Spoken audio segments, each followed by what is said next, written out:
Good afternoon, madam. Good afternoon, Inspector. You'd like to come in? Thank you. This is Mr. Walbrook, Chief Inspector Birkett. How do you do, sir? How do you do? Sergeant Saunders. How do you do? Well, I expect you'd like to talk to Mrs. Gray alone, Inspector. Thank you, sir. I think that might be better. I'll come back later.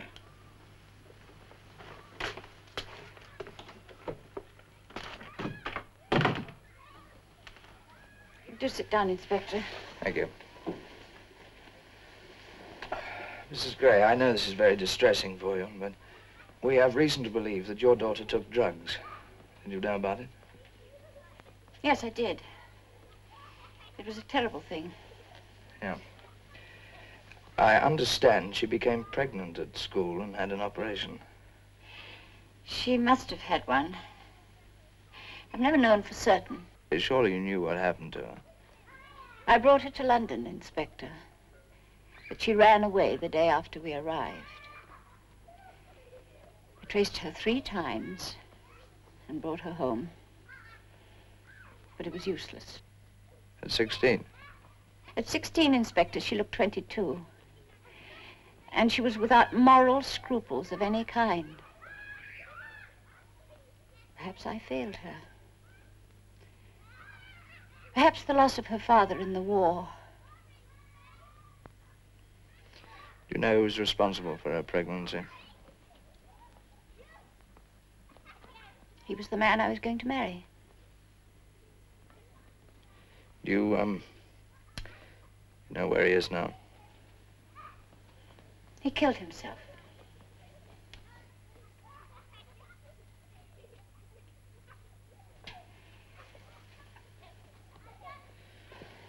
You've been very patient, Inspector.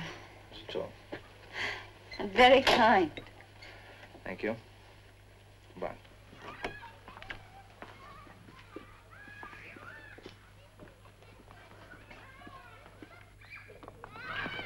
Thank God my girl's too plain to go astray. I'd shoot Lindy myself if she went that wrong, which you won't. Come on, let's get a move on. I want to see Madame Laval.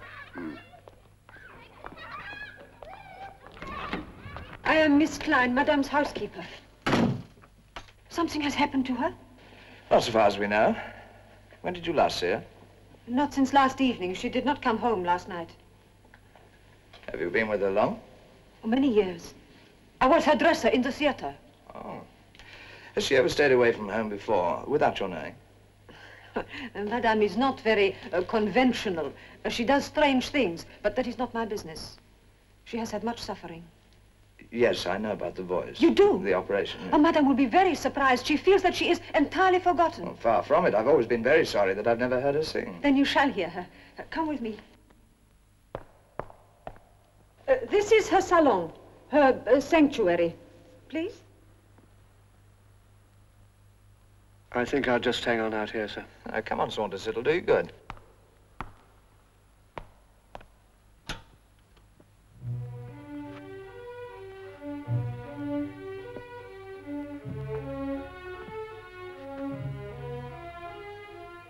Come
This is where she locked herself up. Buried in the past. You know, sometimes she would try to sing again. Those were the worst times when she tried to sing. There was nothing left. Nothing. I hate this room. I would like to burn it down. Do you know I'm talking about her as though she were dead? Oh, don't worry, Miss Klein. We've no reason to suppose she's come to any harm.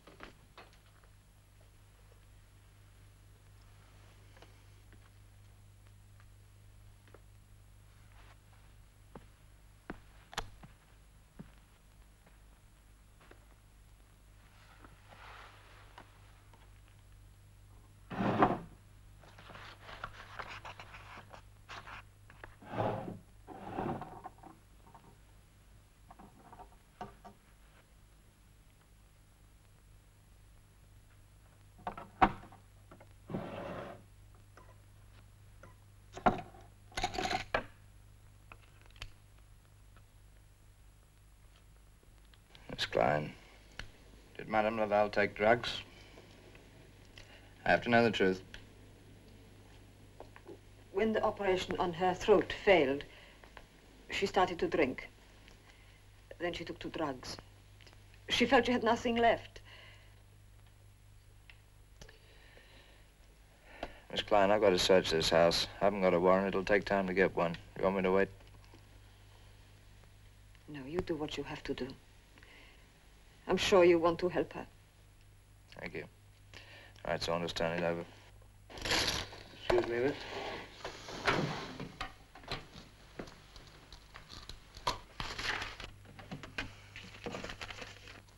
Should I get you some tea? Some tea, perhaps. Oh, that would be very nice. Thank you.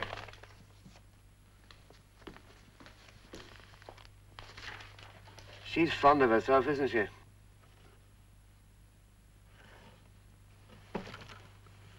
Well, I never.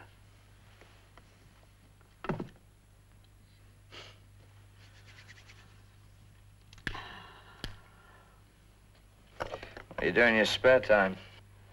What spare time? I think we're getting warmer, Saunders. Laval has a date with Tom Teal on Monday the 21st. That's tomorrow. There's your TT, then. That must be 6 o'clock. Hmm? Well, it stands to reason. 21, that's the date. 18 must be the time. Well done. Well done indeed.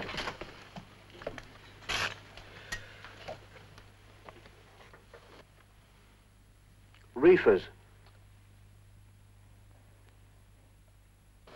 Cocaine. This Madame Laval's a bit of a hard nut. A bloody shame. If these were personal supplies, that'd be one thing. But the old girl's got a lot to answer for with this little lot. Yes, I'm afraid she has. So's Hammond Barker. That message didn't get into his pen by accident. Get the super on the phone, will you? I suppose that's stuffed up Mozart's jumper. I use the one in the hall.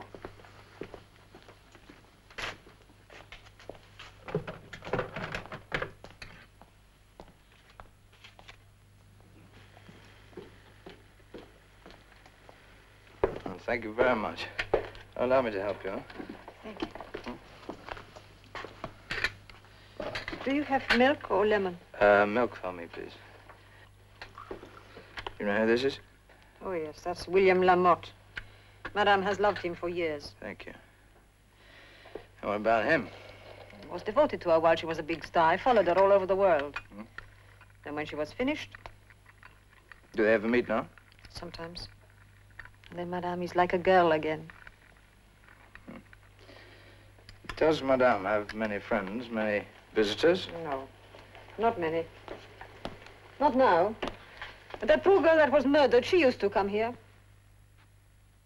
Does she look grey? Yes, she was here the evening before last. That was the night she was shot. Why didn't you telephone the police? Well, she came to see Madame. It would have been her place to have told them.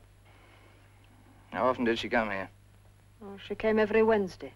This was Friday. What happened? She came about 8 o'clock.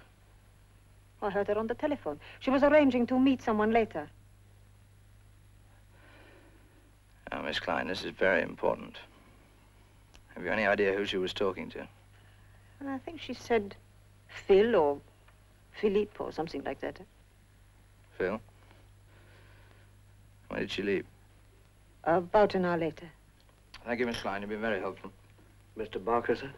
Oh, yes. Was Hammond Barker here at all that evening?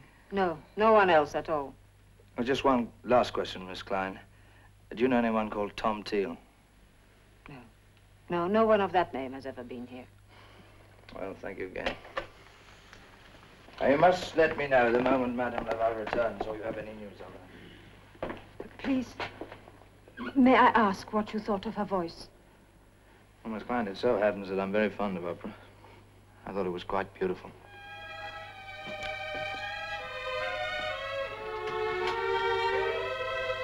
Hello, love. Well, darling. You're home early, comparatively speaking. Buying out of steam. You'd be better off on the beat. Less wear and tear on the plant. I could never stand that helmet. Come on, love. You're for bed.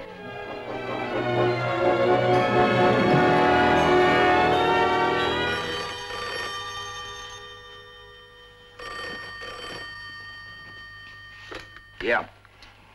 Saunders.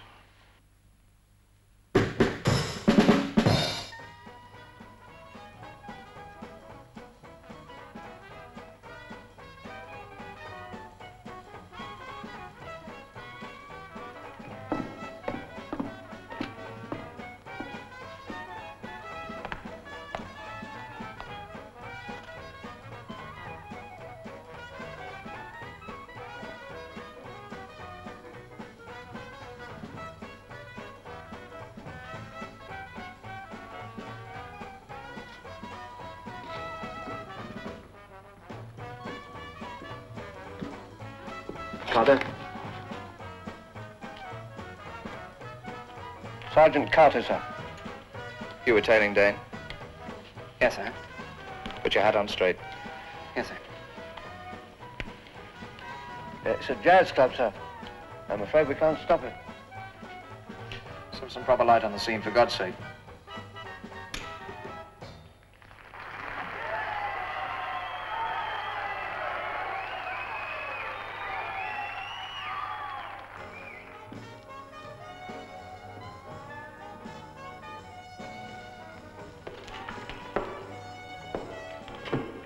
Oh, what happened? I followed Dane here just after 10. He stood at the bar first, seemed very fidgety, kept looking at his watch. Then that Ted came in. He made a beeline for Dane, started needling him. Dane moved over beside the jukebox, where the boys were twisting. The Ted followed and deliberately chucked coffee over him, spoiling for a fight. Dane backed away. I was moving in when the lights went out. Dane screamed, and I heard him fall. That Ted tried to scarper, but I nailed him. Who put the lights on? Well, I wouldn't swear to it, sir, but I had a feeling someone else was in the scrum, apart from Dane and the Ted. And the main switch is in the lavatory back there. There's a big window leads into an alley. All right, Carter, you did your best. Do you normally let your customers get roughed up by a job like that? David Dane came here often enough with some very rough boys. How was I to know that wasn't a friend? Give me a knife. I ain't got one. It was sticking in his chest. I never had no knife when I come in here, see? What'd you do, hold him while someone else stuck it in him? No, you can't pin nothing on me. I was by the jukebox, so I couldn't have doused the lights now, could I? Clever dick! Steady.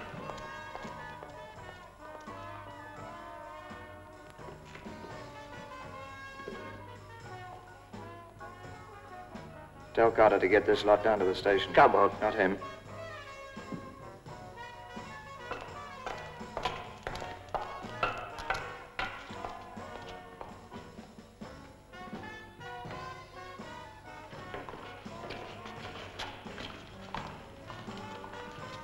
Inspector, this could be very embarrassing for me. If you would take my car...